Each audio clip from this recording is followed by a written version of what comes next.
Hello, my name is Candace McIntyre with the Resource Materials and Technology Center for the Deaf and Hard of Hearing.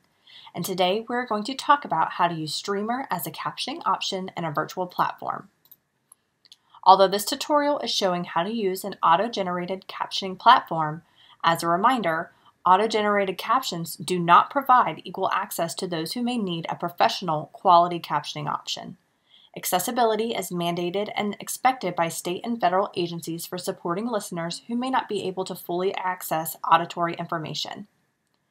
Pictured on the slide is an infographic that reads, "If you're tasked, don't ask." Asking participants, "Do I need to use the microphone or use captions?" at a conference or gathering requires them to self-identify.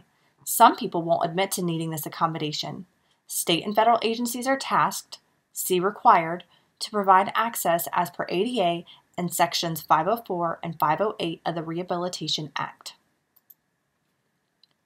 Streamer was created by individuals who are deaf or hard of hearing themselves. It is a private, secure website that is created with an account that allows for auto-generated captions through a transcription of a conversation.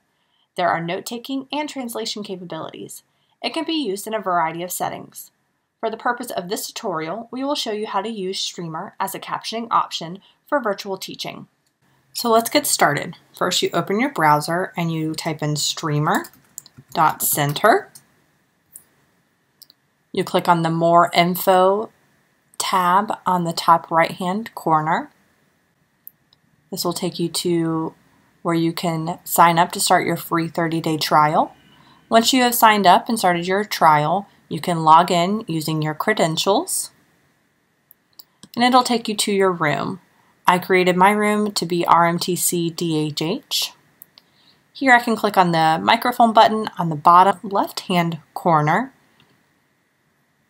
I turned on the microphone, and now my captions are starting, as you can see.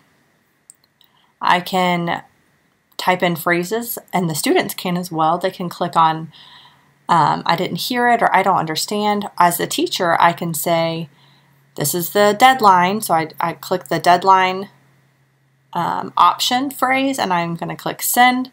So that it gives them the option that this due date for this item, and it has them, has it highlighted there.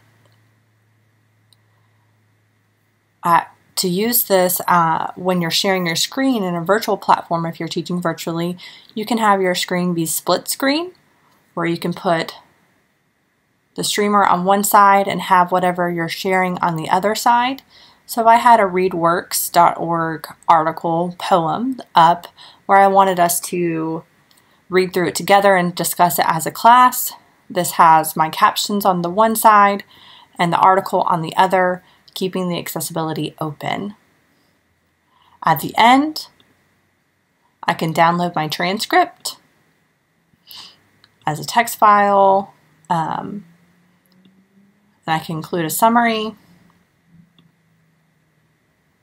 And there are many different options that you can use in Streamer.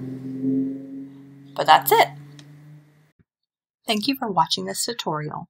You can keep in touch with us by following us on Facebook and Twitter. And we have a Vimeo and YouTube channel with lots of videos of our presentations, our TA Live webinars, and some additional videos demonstrating working with students who are DHH or other tutorials. If you have any questions, please reach out to us at info@rmtcdhh.org.